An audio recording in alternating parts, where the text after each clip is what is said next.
لڑکے کے اندر بھی دینداری کو دیکھا جائے۔ ہمارے ہاں یہ دیکھا جاتا ہے کہ بینک بیلنس کتنا ہے، دولت کتنی ہے، پیسہ کتنا ہے، جائیداد کتنی ہے، ان ساری چیزوں پہ نگاہ ہوتی ہے، اس کے پاس گاڑیاں کتنی ہیں، گویا ساری نگاہ دولت پر، پیسے پر، ان اسباب پر نگاہ ہے۔ لڑکے کی دیانتداری پہ نگاہ نہیں ہوتی، اس کی دینداری پہ نگاہ نہیں رکھی جاتی۔ حالانکہ رسول اللہ صلی اللہ علیہ وسلم فرماتے ہیں اذا خطب علیکم من ترضون دینہ وخلقہ فزوجوہ، جب تمہیں کوئی نکاح کا پیغام دے اور وہ لڑکا ایسا ہے کہ تم اس کی دینداری سے، اس کے اخلاق سے راضی ہو، تم جانتے ہو کہ یہ دیانتدار ہے، سچا ہے، اخلاق والا ہے، تو فوراً نکاح کر دو۔ اگر تم نکاح نہیں کرو گے ان لم تفعلوہ تکن فتنۃ فی الارض وفساد عریض، اگر تم ایسا نہیں کرو گے تو زمین میں فتنہ ہوگا اور بہت بڑا فساد ہوگا۔ یہ سنن ترمذی کی روایت ہے۔ اس میں آپ صلی اللہ علیہ وسلم نے فرمایا کہ جب کوئی نکاح کا پیغام لے کر آئے اور تم اس کی دیانتداری سے، اخلاق اور کردار سے مطمئن ہو، فوراً نکاح کر دو۔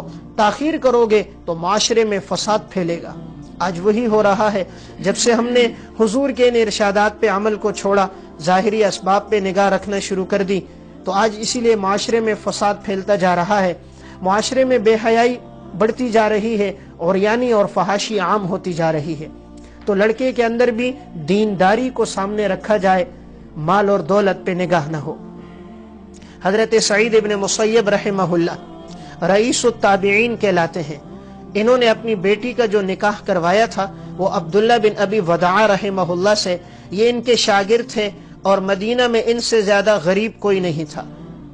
یہ واقعہ تفصیل کے ساتھ جو میں آگے عرض کرنے والا ہوں، امام ابو نعیم اصفہانی رحمہ اللہ نے حلیۃ الاولیاء میں ذکر کیا کہ سعید ابن مسیب رحمہ اللہ کے گھر پیغام بھیجا اس دور کے بادشاہ عبد الملک بن مروان نے کہ آپ اپنی بیٹی کا نکاح میرے بیٹے ولید کے ساتھ کر دو۔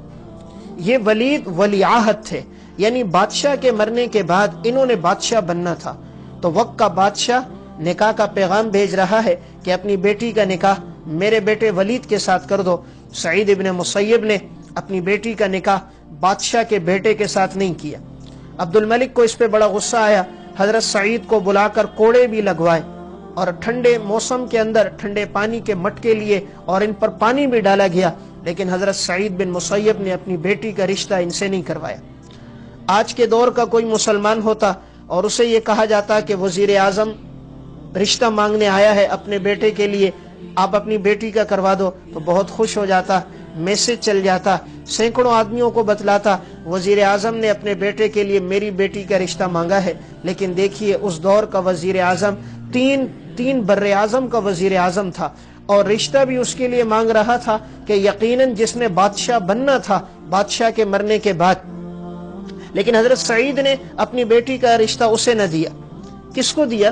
حضرت سعید کے نکاح میں، سعید کے درس میں ایک ان کے شاگرد آیا کرتے تھے عبداللہ بن ابی وداع رحمہ اللہ۔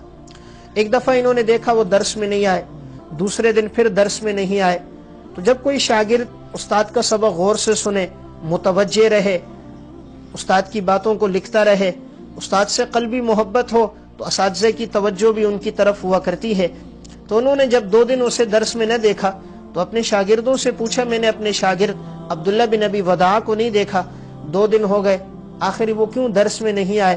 تو شاگردوں نے بتلایا، حضرت ان کی اہلیہ کا انتقال ہو چکا ہے، لوگ ان کے پاس تعزیت کے لیے آتے ہیں، اس لیے وہ نہیں آ سکے۔ حضرت سعید نے فرمایا چلو ہم بھی چلتے ہیں۔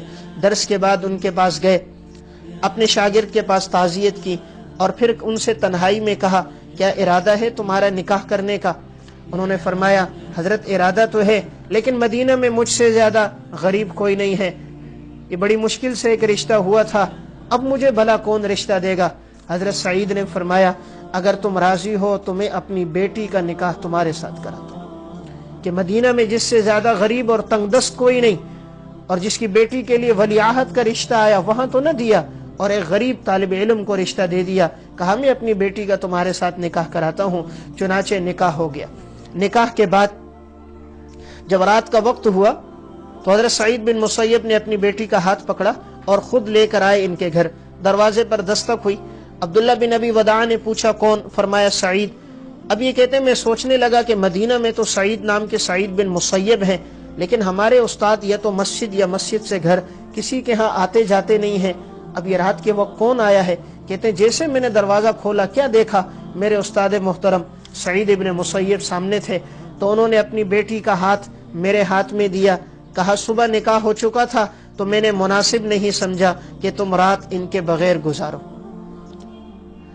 تو اپنی بیٹی کا ہاتھ ان کے ہاتھ میں دے دیا اور ساتھ ایک لاٹھی بھی دے دی، کہا اگر تم اس میں کوئی کمی کوتاہی دیکھو تو اس لاٹھی کے ذریعے سے اصلاح کرنا۔ اب اس شخص نے اپنی والدہ سے کہا کہ سعید بن مسیب تو اپنی بیٹی کو لے کر آئے ہیں، تو اس کی والدہ کو جب پتہ چلا تو بہت خوش ہو گئی، تو کہا تم ابھی اس کے قریب نہ جاؤ، ہم ان کی بیٹی کو پہلے دلہن بنائیں گے، ارد گرد کے لوگوں کو بھی بتلائیں گے۔ تو انہوں نے انہیں دلہن بنایا، ارد گرد کے لوگوں کو بتلایا، سعید بن مسیب نے اپنی بیٹی کا رشتہ میرے بیٹے کو دیا ہے۔ تو دیکھیے کوئی بارات نہیں گئی، کوئی گاڑیاں ساتھ نہیں گئی، لاکھوں روپے کے کوئی اخراجات نہیں ہوئے، کتنا سادگی سے نکاح ہوا کہ صبح نکاح ہوا، شام کو ایک والد اپنی بیٹی کا ہاتھ خود پکڑ کے لایا اور ان کے ہاتھ میں ہاتھ دے دیا۔ اتنی سادگی کے ساتھ نکاح ہوتے تھے، اور ساتھ ایک لاٹھی بھی دی ہے کہ اگر کمی کوتاہی دیکھو تو لاٹھی سے اصلاح کرنا۔ آج تو ماں اپنی بیٹی کو موبائل ساتھ دیتی ہے کہ بیٹی یہ ساتھ لے کر جاؤ، کوئی بات ہو تو فوراً ہمیں اطلاع کر دے دینا۔ اب وہ بیٹی ایک بات ہوتی ہے، دو باتیں ساتھ اور لگا کے ماں کو بتلاتی ہے، دو باتیں ماں ساتھ لگا دیتی ہے، اپنے شوہر کو بتلاتی ہے، اس طرح گھر اجڑ جاتے ہیں۔ تو پہلے لاٹھی دیا کرتے تھے، آج کے معاشرے میں موبائل دیا جاتا ہے۔ پہلے مائیں یہ نصیحت کیا کرتی تھی کہ وہ تمہارا گھر ہے، تم نے زندگی وہاں گزارنی ہے، مشکلات تکلیفیں پریشانیاں آئیں اللہ سے مانگتے رہنا، وہاں اپنی زندگی گزارنا، اپنے شوہر کے ساتھ اچھا برتاؤ کرنا، اپنے ہاتھ زیادہ چلانا، زبان کو کم چلانا۔ آج کے معاشرے میں آج کی بچیاں زبان زیادہ چلاتی ہیں، ہاتھ کم چلاتی ہیں، کام کاج نہیں کرتی، زبان چلتی رہتی ہے، ہاں ہاتھ چلتے ہیں تو ٹچ موبائل میں چلتے ہیں۔ اور پہلے ماں باپ یہ نصیحت کیا کرتے تھے، ہاتھ زیادہ چلانے ہیں، نگاہوں کو جھکانا ہے، زبان کو روک کے رکھنا ہے، تب وہ گھر آباد ہوا کرتے تھے۔ تو ابھی عبداللہ بن ابی وداع صبح جب درس میں آئے، سعید بن مسیب نے ان سے پوچھا کہ بتاؤ تم نے میری بیٹی کو کیسا پایا؟ تو انہوں نے آگے سے کہا میں نے تو اسے صوم و صلات کا پابند پایا، اور میں نے ان کو شوہر کے حقوق ادا کرنے والا پایا۔ حضرت سعید نے فرمایا اگر کوئی کمی نظر آئے تو لاٹھی سے اصلاح کر دینا، اور پھر کچھ رقم بھی ان کو دے دی کہ کہا یہ رقم بھی لو اور اپنے لیے فارغ اوقات میں کوئی جائز کاروبار بھی شروع کر دو۔ اب وہ صبح درس میں آیا کرتے تھے، حضرت سعید بن مسیب سے احادیث سنتے اور لکھتے تھے، شام کے وقت میں انہوں نے اپنا ایک کاروبار بھی شروع کر دیا، اللہ نے پھر ان کے مال میں بھی خوب برکت دے دی۔ یہ لوگ دانا تھے۔ ہمارے ہاں یہ ہوتا ہے بیٹیوں کو لاکھوں روپے کا جہیز دے دیتے ہیں، بچی کے پاس رکھنے کے لیے جگہ نہیں ہوتی، آگے کرائے کے مکانات ہوتے ہیں، کبھی ایک مکان میں، کبھی دوسرے میں، کبھی تیسرے میں، اس طرح وہ سارا سامان ایک جگہ سے دوسری جگہ منتقل کرتے ہوئے ٹوٹ جاتا ہے۔ لاکھوں روپے کا جہیز اس لیے دیا جاتا ہے تاکہ معاشرے میں پتہ چل سکے، لوگوں کو پتہ چلے فلاں نے اتنا جہیز دیا، فلاں نے اتنی رقم کا دیا۔ اگر یہی رقم جو ہم 8 سے 10 لاکھ روپے اس پہ لگاتے ہیں، اگر اس کی آدھی رقم بھی اگر ہم 3 سے 4 لاکھ روپے داماد کو دے دیتے کہ تم اس سے اپنا کوئی کاروبار شروع کر دو، اور وہ داماد اس سے کاروبار شروع کر دیتا، اپنے پاؤں پہ کھڑا بھی ہو جاتا، رزق میں وسعت بھی آ جاتی، آپ کی بچی کو بھی خوشحال رکھتا، اور مستقبل میں آپ کا قرضہ بھی آپ کو لوٹا دیتا۔ تو وہ لوگ دانا تھے، عقل مند لوگ تھے۔